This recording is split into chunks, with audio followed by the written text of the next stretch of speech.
Good morning and half a day. Welcome to the Guam Chamber of Commerce webinar series. My name is Catherine Castro, and I'm pleased to welcome you to today's session entitled Addressing Mental and Emotional Health During This Crisis. Some housekeeping rules. All of our participants at today's webinar are on mute. You had an opportunity before this webinar started to send any questions to Rebecca from the Chamber. If new questions come up, please feel free to send them via the question feature located at the right corner of your screen.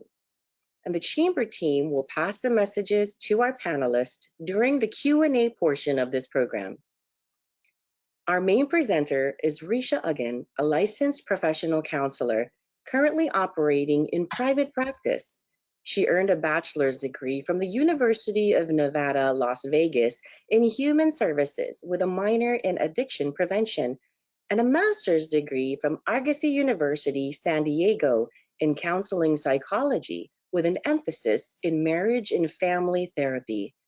Prior to private practice, she worked in rehabilitation facilities in Las Vegas, outpatient treatment centers in San Diego, client services at the Superior Court of Guam, as well as family life counselor for the Department of Defense.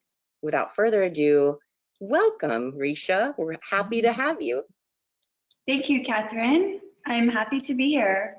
I'm glad you asked me to do this because as somebody has pointed out before, nobody's really talking about it yet. So thank you for giving me this opportunity.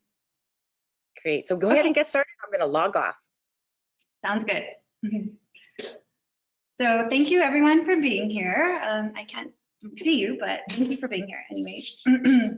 My name is Risha Uggan. I, as Catherine said, am a licensed professional counselor. I started my practice in 2013, so I've been doing this for 7 years now. So what I'm going to share with you today is just certain things that are going on with the crisis. I just want to explain first what mental health is. The information I'm using comes mainly from the theories that I use, emotionally focused therapy. It also comes from some journals, some books. All the resources I'm using will be referenced at the end if you want to look into it more. So there are 3 parts to this presentation.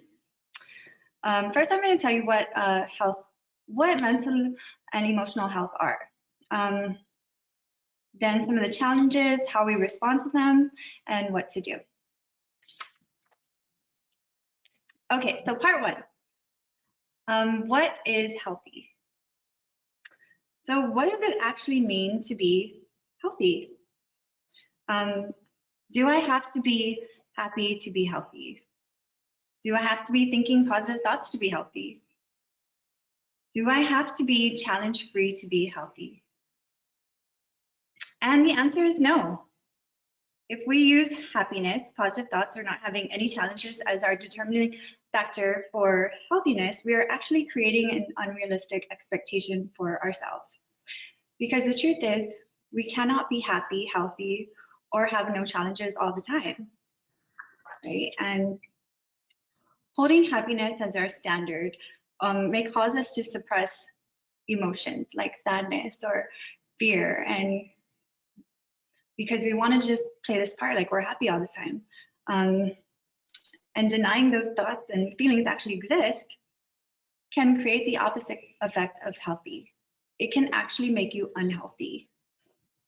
So while we can certainly prioritize happiness, positive thoughts, or lessening challenges, they're not actually health itself. So with that being said, health has a lot to do with how we handle our feelings, thoughts, and responses. And so how would I describe mental and emotional health? That's in the next slide. I would describe mental and emotional health as our sincere state of being, wherein we allow our genuine feelings and thoughts to come through. And then we respond in a manner that is most beneficial to ourselves and others. So this meaning is something that I've taken for myself. It's kind of a standard that I use for the clients that come into my practice. I feel like when they are most sincere with themselves, their feelings, their thoughts, and their actions, they tend to make better and healthier choices, and progress seems to go faster for them. So for me, this is how I would describe mental and emotional health. So next slide. I also want to point out that healthy and unhealthy, it's not bad or good. So you're not judged by your path of whether you're being healthy or unhealthy. They just initiate different conditions. Some of the conditions I put here. So if you're in a healthy state, even if you're sad, you can have a sense of peace. You can have a sense of allowing. It can feel more like free, and you'll do things that are more beneficial. Now, if you're on the unhealthy path, you may feel a sense of heaviness. It may feel like suffering. You may even feel lost or trapped. So these are just conditions that healthy or unhealthy can initiate. And for unhealthy, it might lead you to do things that are harmful for yourself or others, whether it's self-harm or really actually harming others. So like I said, these are just indicators to know whether you're healthy or unhealthy. There's really no judgment. Because the point is, if we are feeling unhealthy, if we're reacting to things in an unhealthy manner, the goal is to get back to healthy, or try to at least. So now that you have an idea of what healthy is, or at least I hope you do, remember, it's not about being happy. It's not about having zero challenges. It's really just about allowing your genuine feelings, thoughts, and actions to follow through, to create these conditions for yourself. So I'm going to go into part 2. So part 2 of this presentation focuses more on the challenges that we're facing. Next slide. The challenges that we're facing in the crisis. So part 2 is the crisis. So now that you have an idea of, you can have an idea of how you're kind of responding to these crises. Are you responding in an unhealthy manner or a healthy manner? And just remember that the way we receive and react to challenges come from a number of things. It could be your genetics. It could be how you grew up. It could be how you see your parents or guardians reacting to certain challenges. So there are different factors that there are different factors for the way that every one of us react to certain challenges. So that's kind of what I'm going to talk about for this next part. So let's look at some of the challenges we're facing with the crisis. Loneliness. This social isolation, social distancing, isolation, it could cause us to feel really lonely. You know, we're not able to visit people. We have to stay 6 feet apart. We can't really hug our grandparents or parents. We're used to being with people, especially in this culture. We're used to going to parties. We're used to hanging out all the time, always visiting, you know, our grandparents. So that change can really make you feel lonely. Conflict in relationships. I know a lot of clients have come and said, you know, we're home now all the time, and we have to face these challenges that we haven't been able to talk about because we've been at work, or we're busy with the kids. So this staying at home, this lockdown can really help you come face to face with some of the problems that you've been having in your relationships. Financial worries. I think around the world, people are seeing this, right? Your business has to shut down. Your job has to close. You're losing money. You're losing clients. That's a big challenge during this crisis. Developing unhealthy eating habits. I know some people are gaining weight. They're doing Pinterest recipes and Or they're sleeping later than usual, waking up later, so your sleep schedule's off. Um, you have so much time in your hands, so you're drinking a lot more. Watching too much media is something I hear too. You know, when you're constantly exposed to people dying, to how people are taking care of themselves, it can heighten your fear. Like, are we going to be okay? The world is suffering right now. It can even heighten your sadness. Challenges with control. I know that owning a business, you have a lot of control. You have the control of what time you go in, what time you stop, what your employees do. And then all of a sudden you can't open it anymore. So you lose all that control. And that's challenging, that's hard. Adjusting to work and a new lifestyle. Now you have to wear a mask. Now your kids are home. There's no daycare, there's no school. Now you're the teacher. Your boss calls you, we're getting back to work. Okay, what am I going to do with my kids? So these are the challenges that have come up with the crisis. There may be more. You may be experiencing one, two, or all of them. But, okay, let's see. So first will come this challenge. And then what happens next is our feelings. So this challenge comes up. Now I'm lonely and I'm sad. Next slide. Or I have these financial worries and I'm really scared. Or if you don't agree with the lockdown, you don't agree with how people are making decisions, then you feel angry. So a lot of feelings can come up with these challenges. So first comes the challenge, then comes the feeling, and next come the thoughts. So I'm feeling really sad, or I'm feeling really angry, I'm feeling afraid. Then you start thinking, am I going to survive? What about my kids? What am I going to do? How am I going to pay for my bills? How am I going to pay for food? Is my family going to be okay? Am I going to be okay? So the challenge comes, the feelings come, the thoughts come. Or what are they doing? Why are they making these decisions? That's so stupid, or something like that. I would do it differently. Is my relationship going to survive? So first comes the challenge, the feelings, the thoughts, and now comes the reaction. So we're going to react to these feelings. If we're really, really scared, or we're probably going to have anxiety. We're going to get panic attacks.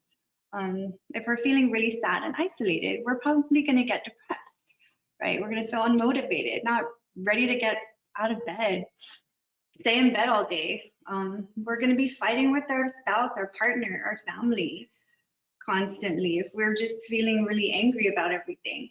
We're going to be drinking a lot more. We're going to be overusing drugs and alcohol.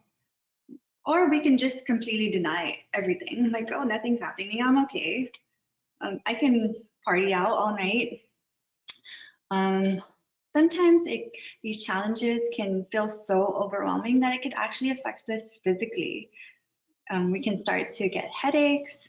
We can start to get stomach aches. So if you're feeling any of these things, you or anybody you know, if you're reacting in any of these ways, then this would just be, like I said, the indicator, the condition to tell you that you're probably on the unhealthy path, because these things initiate, or they bring up suffering, they bring up harmful effects to your body. You're not as productive as usual. So this would just tell you there's no judgment again. It would just tell you you're probably on the unhealthy path, and you would probably need to ask yourself, okay, so if this is how I'm reacting, if this is what's going on with me, how can I get back to a healthy path? But before you get to that question, I want you to consider something else, which is in the next slide. Is it really the pandemic? Is my reaction really because of the pandemic? Or is it something that's been going on with me even before the pandemic? So one thing the crisis does allow you to do is to come face to face with the problems that maybe you have been ignoring in the past. So this chart that I gave here is if you find yourself in the maladaptive response, that means there may be some unfinished business or things that you have not dealt with in the past that is kind of exacerbated by the crisis. So if you're feeling sad and lonely, the standard response of sadness is to reach out. But if this crisis happened and all of a sudden you're in hopeless despair, there might be some unfinished business that you're not taking care of. Anger. So anger is an emotion to help you feel empowered. But if you're so angry, you're raging and being destructive, there may be some unfinished business there. And I'm going to go into fear because the crisis has initiated a lot of fear. I think fear is the main emotion that comes up with the crisis. So fear is to tell us we're in danger, right? There's the fight, flight, freeze response. In the caveman days, right, when there's a tiger about to eat you, the fight, flight, fear will tell you fight, flight, freeze will tell you either you fight the tiger, you run from the tiger, or you freeze, you hide because there's nowhere to go. Fast forward to this day and age, we can't really decipher what is really dangerous. Sometimes not being able to tell somebody how I feel feels so dangerous. I'm going to avoid or I'm going to fight them on something else. So that's where the anxiety comes in. And now with the crisis, it's really important to understand your level of danger because it can be really fearful. You can be really afraid. So that's where you take it back. Okay, so I know there is danger, heightened danger out there now, but am I really in danger right now? So there's like a continuum of response. Either you panic, like, yes, I am, I'm really in danger, I need to never leave my house. Or you deny, like, no, I don't need to wash my hands, I don't need to wear a mask. Or you kind of find that middle ground where you're, okay, I'm gonna do what I can to take precaution, but I know that I can't isolate myself forever. So with fear, you really want to find that common ground, that place where you do just enough, but not overdo it or under respond. Because one thing to remember about emotions is their action tendencies. So that's why part of the mental health and the emotional health is allowing yourself to feel these emotions because they're there to tell you what to do. I know a lot of times we're taught growing up is we can't be sad, we can't be angry, they're bad, but they're really not. You have to allow yourself to feel, especially with this crisis. So if you find that you're responding to this crisis with anything, there on the list with the maladaptive response, it might be time for you to process those emotions. Because what happens is when you suppress emotions, they don't go away. When you try to brush it under the rug, I guess you could say, they don't really go away. They just pile and they stick with you until you process them. So again, one thing the crisis is doing is, yes, we do feel afraid, but it's also challenging us to process some of the stuff that has already been there. And so what do I do? How can I check in? How can I, come to this mentally and emotionally place of health at this time? So one thing, if you do have some stuff that you feel like you've been kind of holding on to and is getting heightened through the crisis, I would obviously suggest you process that, you deal with that. And once you kind of process it and deal with it, it's not as heavy.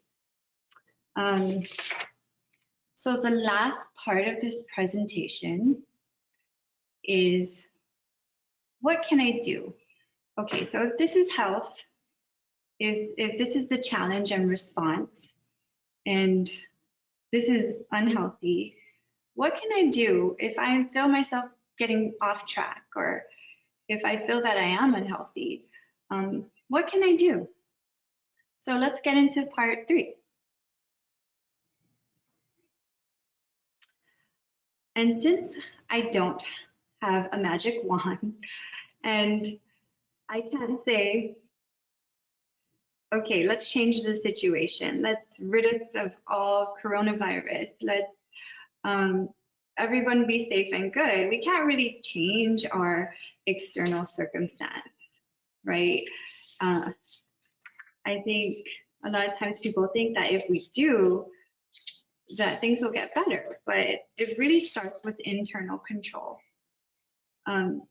During this crisis, there's so much external control that we had to let go of. It forces us to look inward, like I said earlier.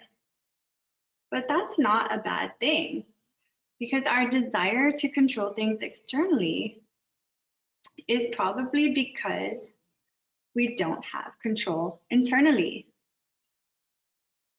So the more control we have internally, the less we will want to control externally. So what I'm going to do is kind of give you some 3 basic steps to try and find that control internally. Okay. So the 3 basic steps are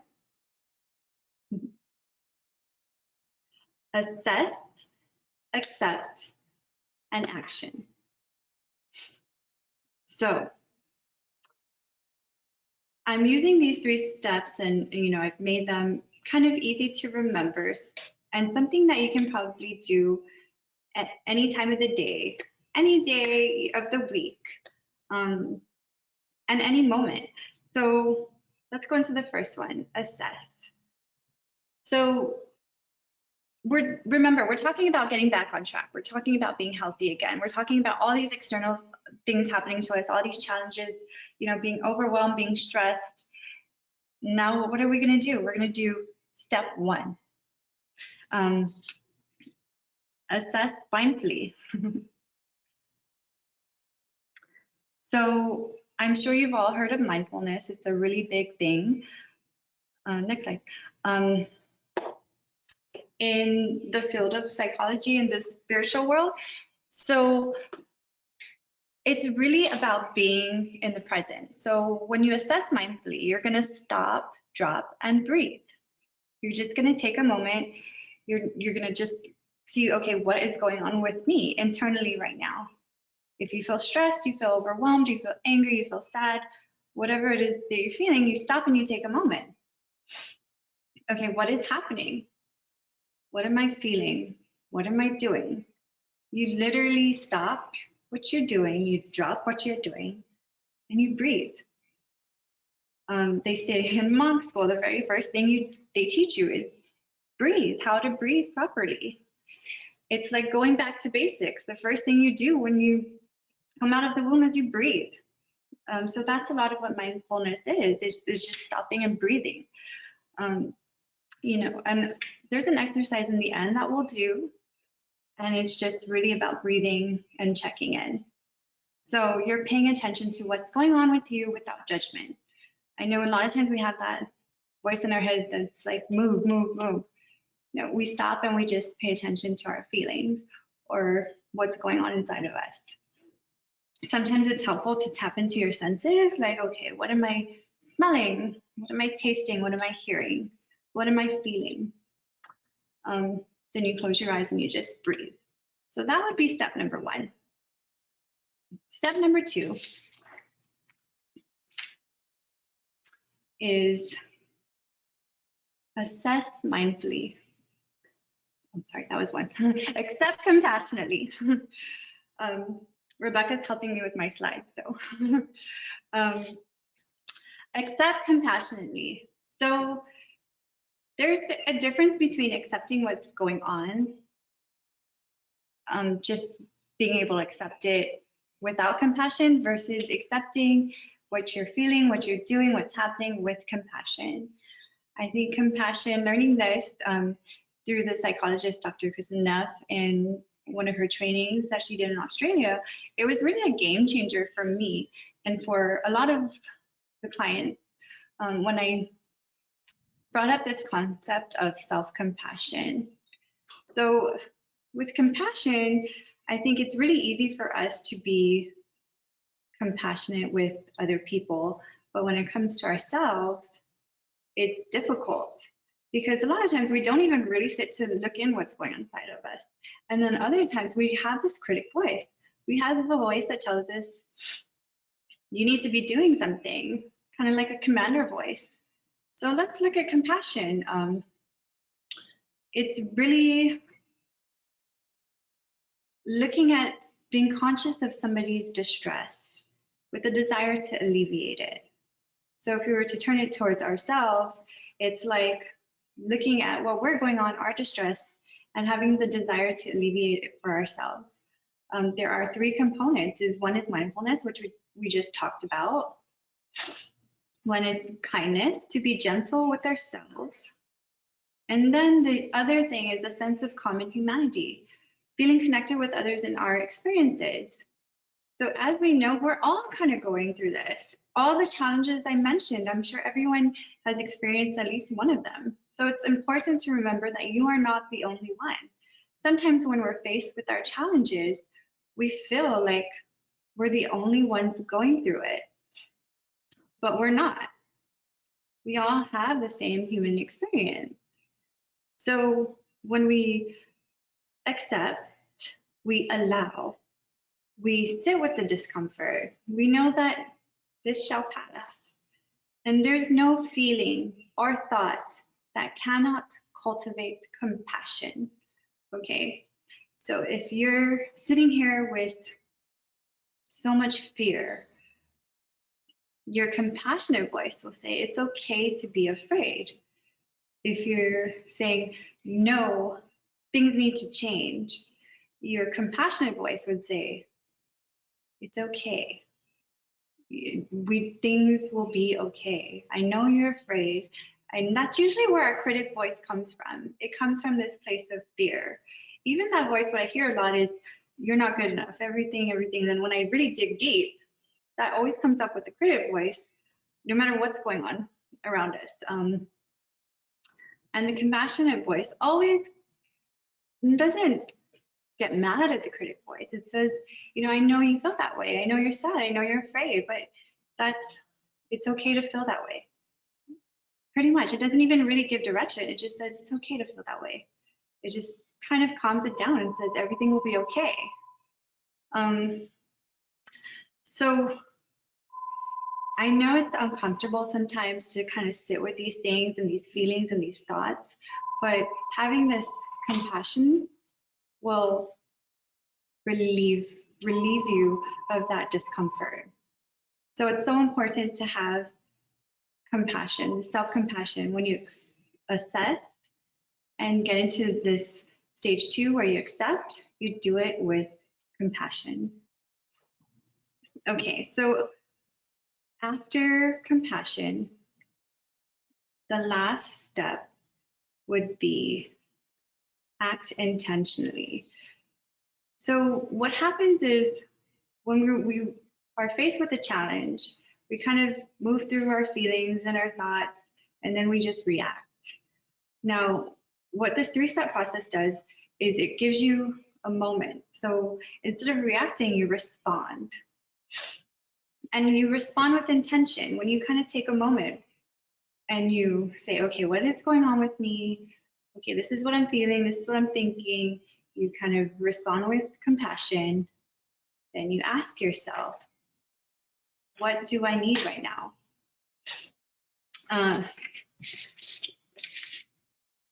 So taking time to check in and be compassionate, it inspires action from a peaceful place, which leads to intentional change. And intentional change is really understanding what you want. It's really taking time to understand what is it that you want.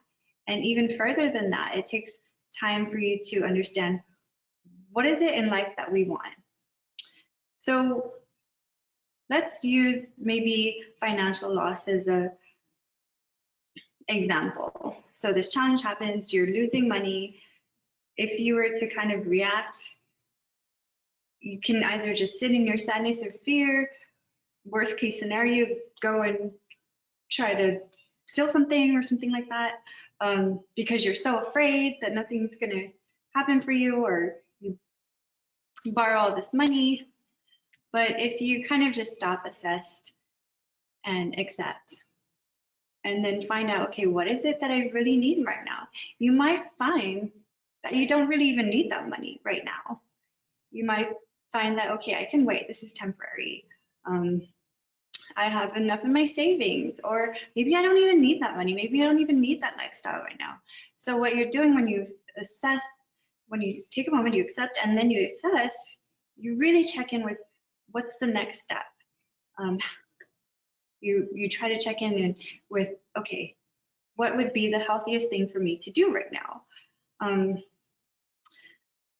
Because while internal change kind of changes what goes on inside of you, external changes can change your surroundings, but it can only cover. Sometimes we can have that money, or we can get that job, or we can change our house, and we find that we're still having challenges. So when you really stop, assess, and accept, you come from the inside out.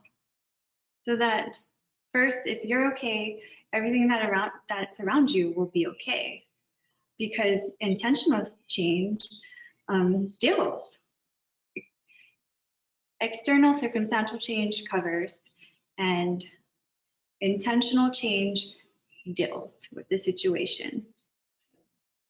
So if we think we need to change everything around us, we need to change everything that's going on around us, we may find that we really don't.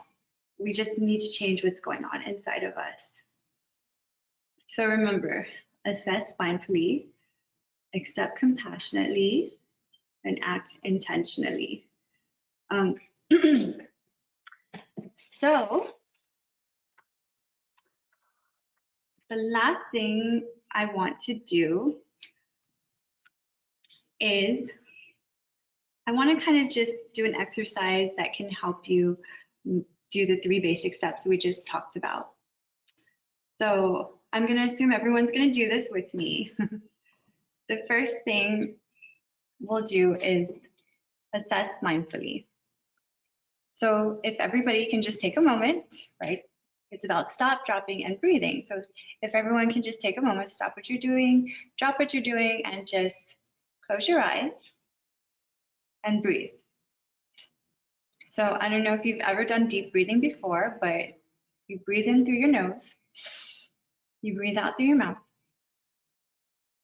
So assessing mindfully, this is one way to do it, is you close your eyes, you breathe, and you do a body scan.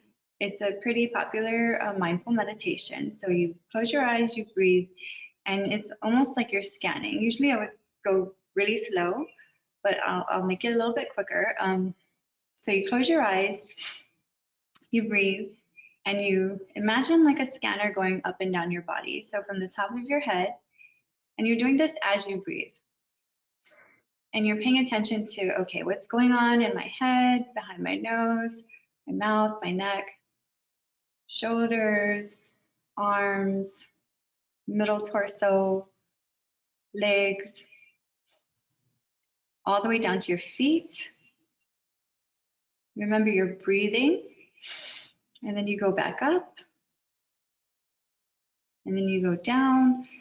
So you're breathing, you're closing your eyes, and you're really paying attention to what's going on inside of you. Okay.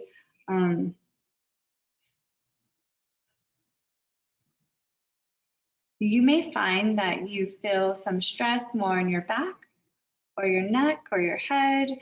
You may even find that, oh wow, I find some sadness. Everybody can kind of point out, or fear, everyone usually will be able to point out where exactly in their body are they feeling that sensation or that feeling. A lot of times, if we're feeling it in our head, we're having just these overwhelming thoughts.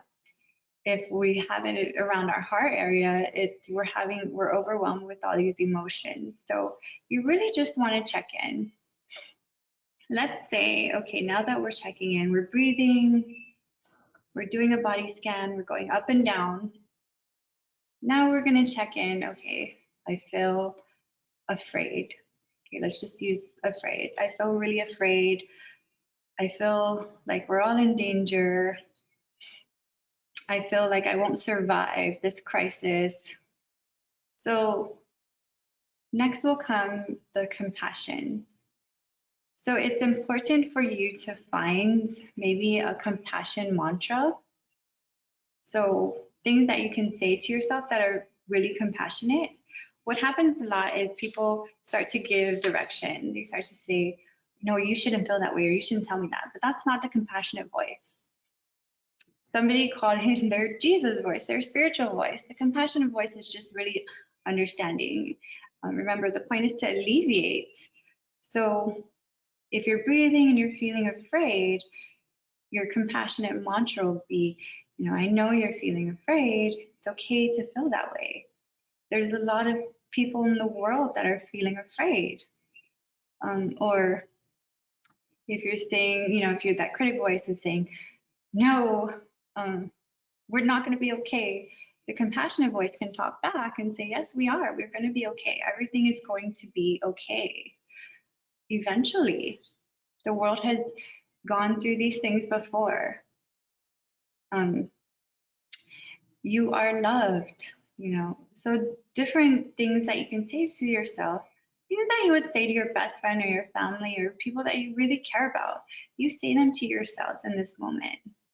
Okay, so after you do that, then you go into the next stage, which is, okay, well, what do I need?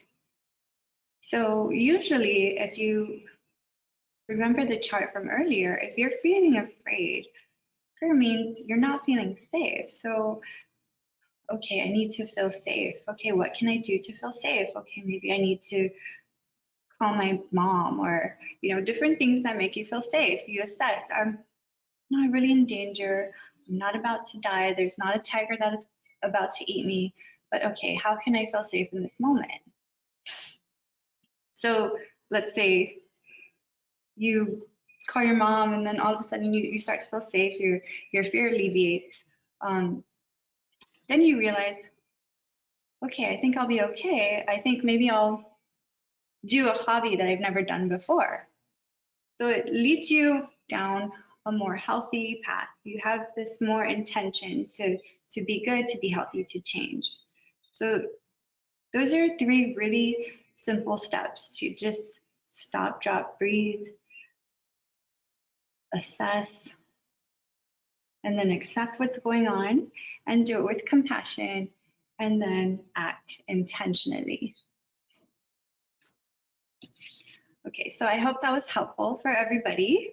I know I kind of went through this quickly, but we have a lot of time for question and answer if anybody has any questions for me. But the last thing I want to say,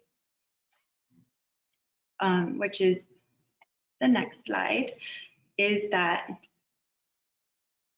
health is the journey itself and not the final destination, because the journey is forever ongoing. Okay, the path, the journey, that's health. Whereas the challenges are the ones that begin and that end. Okay? So you can always find yourself back on track.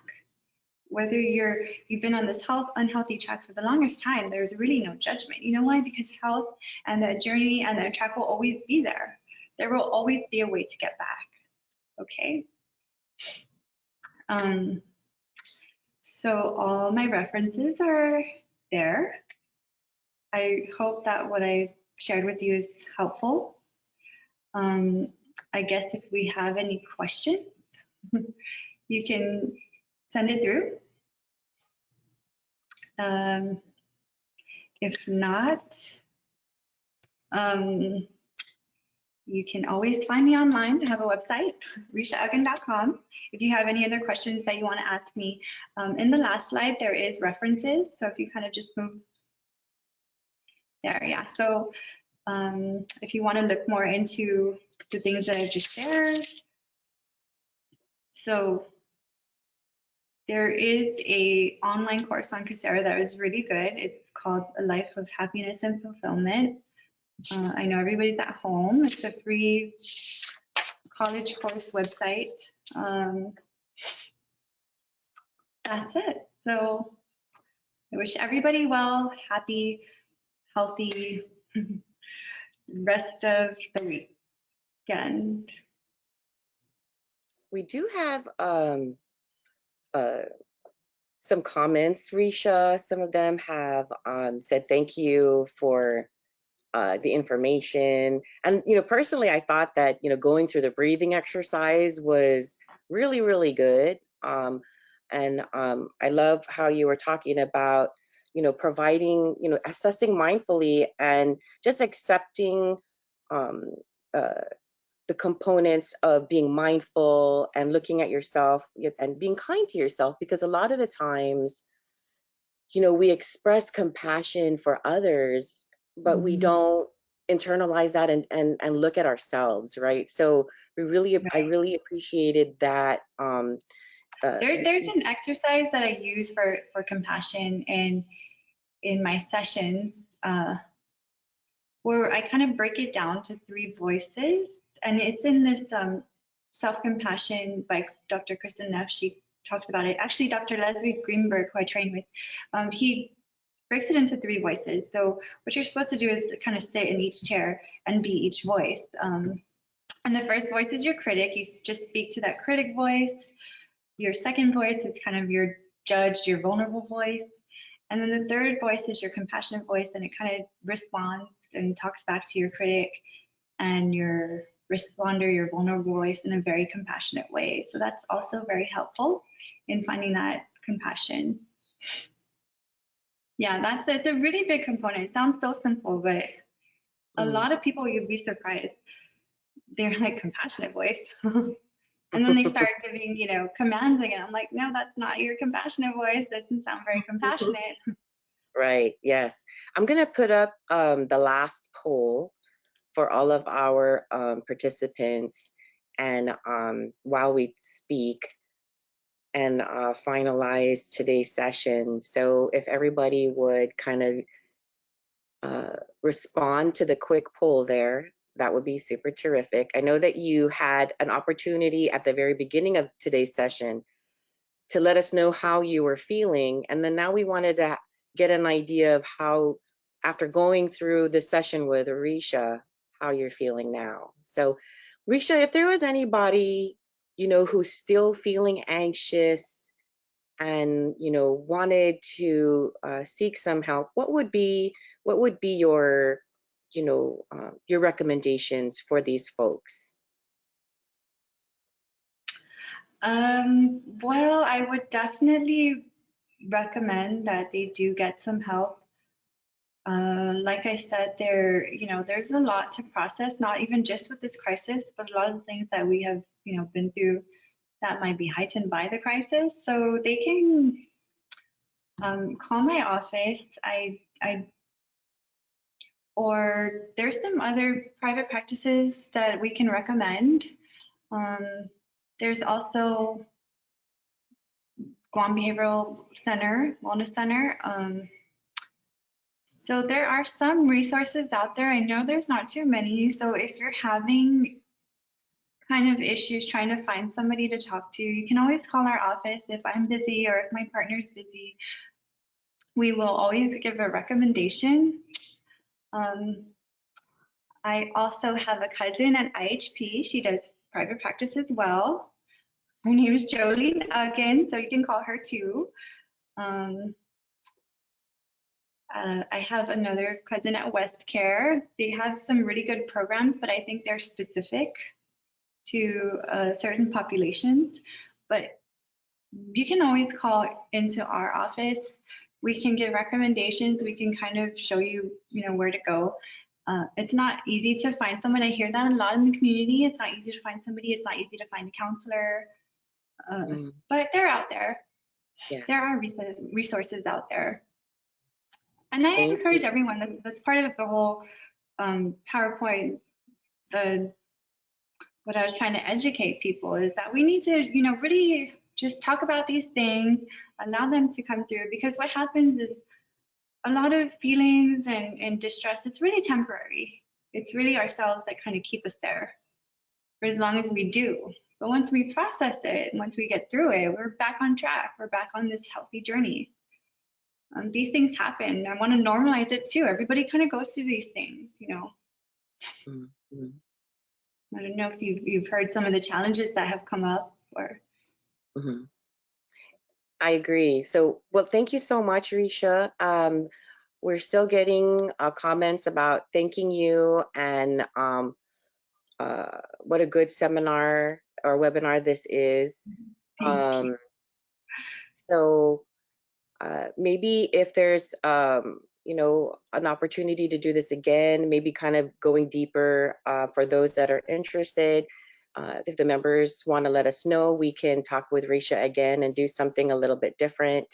Obviously, health and wellness is very important as we go through opening up Guam and looking at how we're going to uh, work in this new normal that is going to happen in the next several months, right? So, and so for some people, some people like it. Some people, it's given them an opportunity Right, to reconnect, learn something new, to right. exercise, organize their homes, right? Mhm. Reconnect with their family Absolutely. members. So there's been positive things that have come out of this Right, pandemic. and that's all that Stay healthy home, stuff, right? I was trying right? to, Healthy stuff. which is, yeah. And that's Hmm. another thing, sometimes when we're losing our job, we're losing our finances, but then we realize, wait a minute, I think I really just want to go back to school, or maybe this wasn't even the job for me. It can open doors or provide us different paths that we probably never would have thought of before this crisis came up, right? Exactly. Another thing I wanted to say is, this was very general, so if there's another, suggestion to get into a certain topic that I talked about, that's okay too. Excellent. So thank you so much. Let me see here. There's So there's some any comments here, so we'll questions? get Nobody has those any to you. questions? We'll get those to you after this webinar. And thanks everybody for joining us today. We do have a new webinar for next week, and we'll make sure that we send that information out to the membership. And until then, have a great weekend. Thanks again, Risha. We You're appreciate your time. welcome. Thanks for And having me. all right, take care now. Bye. Bye.